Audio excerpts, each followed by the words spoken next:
Body में iron की कमी हो जाए तो हमारे शरीर के अलग अलग हिस्सों तक जो ऑक्सीजन पहुंचता है उसमें कमी आ जाती है। या फिर अगर पौधों को नाइट्रोजन जो है सही से ना मिले तो वो अच्छे से ग्रो नहीं कर पाते हैं। या फिर अगर इंसानों में या किसी भी और मैमल में प्रोटीन की कमी हो जाए तो उससे उसकी मसल टिश्यू जो है अच्छे से उसकी फॉर्मेशन और मेंटेनेंस नहीं हो पाती। ये जो मसल टिश्यूज होते हैं ये भी बनते हैं। अब ये जो मसल टिश्यूज होते हैं ये बनते हैं प्रोटीन से, और प्रोटीन्स बने होते हैं नाइट्रोजन से। तो उससे हम लोगों को ये पता चलता है कि हमारी लाइफ में जो मिनरल्स हैं, एलिमेंटल मिनरल्स हैं और न्यूट्रिएंट्स हैं, उनकी क्या वैल्यू है। तो आज हम लोग स्टडी करने वाले हैं मिनरल साइकिल या फिर बायोजियोकेमिकल साइकिल्स।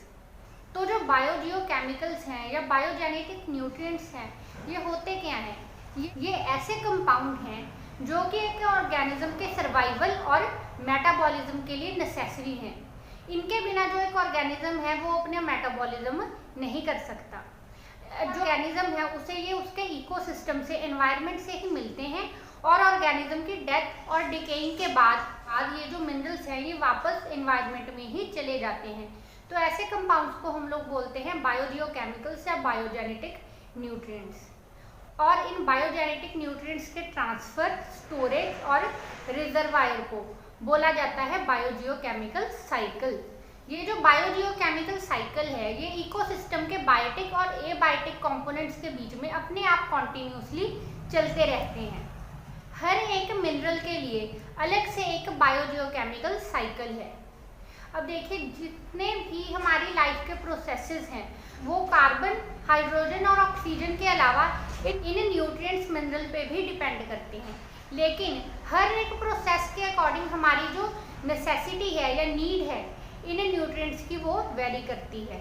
कोई भी एक पर्टिकुलर न्यूट्रिएंट जैसे कि नाइट्रोजन हो गया या फॉस्फोरस होगी या सल्फर होगी, वो किसी भी टाइम में हमारी जो इकोसिस्टम है उसमें जितनी भी प्रेजेंट होती है उसको बोला जाता है उस न्यूट्रिएंट की स्टैंडिंग स्टेट।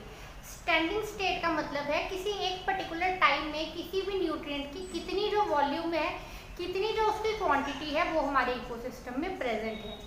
अब ये जो हमारे न्यूट्रिएंट्स हैं इनके दो स्टोर्स हमारे इकोसिस्टम में अवेलेबल हैं। The first one is reservoir store and the second one is cycling pool. Reservoir pool क्या होता है? जैसे कि जो एलिमेंट्स जो हैं, जो मिनरल हमारे पास रॉक्स में प्रेजेंट हैं वो उसके रिजर्वायर पूल है। ये जो मिनरल्स हैं ये हमेशा स्टोर रहते हैं और ज़रूरत आने पे एनवायरमेंटल फैक्टर्स जैसे कि इरोजन और लीचिंग के थ्रू हमारी सॉइल में मिक्स हो जाते हैं। सॉइल से न्यूट्रिएंट्स को प्लांट लेते हैं और प्लांट से फिर एनिमल्स, और एनिमल्स के थ्रू फिर से ये एनवायरनमेंट में वापस चले जाते हैं। इस तरह से रॉक्स में जो स्टोर्ड न्यूट्रिएंट्स हैं वो है रिजर्वायर पूल। और दूसरा है साइक्लिंग पूल।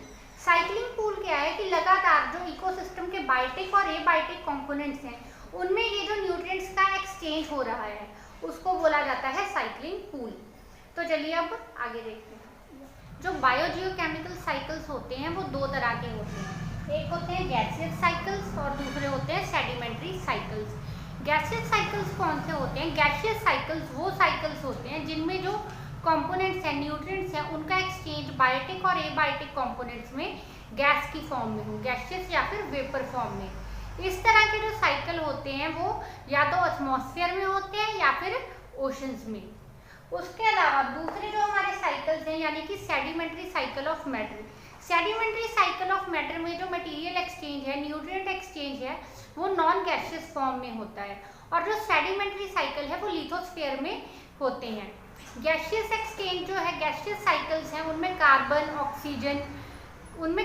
ऑक्सीजन, हाइड्रोजन इस तरह के एलिमेंट्स का साइकिल चलता है। और जो हमारे सेडिमेंट्री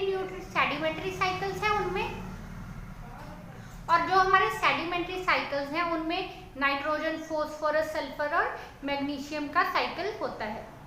इसके अलावा जो हमारे न्यूट्रिएंट साइकिल हैं इनके 3 कंपोनेंट्स हैं। हर एक न्यूट्रिएंट साइकिल के 3 कंपोनेंट होते हैं। उनमें से फर्स्ट कंपोनेंट है input of nutrients. Input of nutrients का मतलब क्या है कि जो इकोसिस्टम है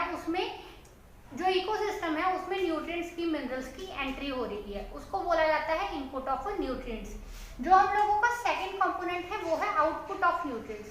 आउटपुट ऑफ न्यूट्रिएंट्स का मतलब क्या है कि जितने भी न्यूट्रिएंट्स जो हैं हमारे इकोसिस्टम में एंटर हो रहे हैं वो सारे के सारे यूटिलाइज नहीं हो पाते।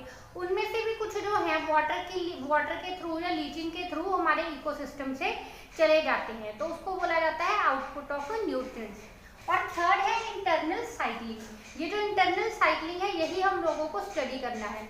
इंटरनल साइक्लिंग का मतलब क्या है, वो न्यूट्रिएंट्स या वो मिनरल्स जो लगातार हमारे एटमॉस्फेयर में हमारे इकोसिस्टम में लगातार घूमते जा रहे हैं, बार बार हम लोग उनको यूज कर रहे हैं, बार बार हम लोग उनको रिलीज कर रहे हैं, उनकी साइक्लिंग लगातार चलती जा रही है। इंटरनल साइक्लिंग में ही वो क्वांटिटी आती है न्यूट्रिएंट्स की जो हमारे यूज के लिए अवेलेबल है। और जब किसी ऑर्गेनिज्म की डेथ हो जाती है तो उसके बाद उसकी डेथ और डिके से वो जो सारे के सारे न्यूट्रिएंट्स हैं वो वापस इकोसिस्टम में चले जाते हैं। तो आज के लिए बस इतना ही। अगर आप लोगों को ये वीडियो अच्छी लगी हो, यूजफुल लगी हो, तो इस वीडियो को लाइक करें, हमारे चैनल को सब्सक्राइब करें, हमारे इंस्टाग्राम हैंडल, हमारे फेसबुक पेज और हमारे यूट्यूब चैनल को ज़रूर सब्सक्राइब करें। सारे के सारे लिंक हमारे डिस्क्रिप्शन में दिए हुए हैं। अगर आपको इस टॉपिक से संबंधित या किसी भी और टॉपिक से संबंधित कोई भी सवाल है तो वो कमेंट सेक्शन में ज़रूर लिखें।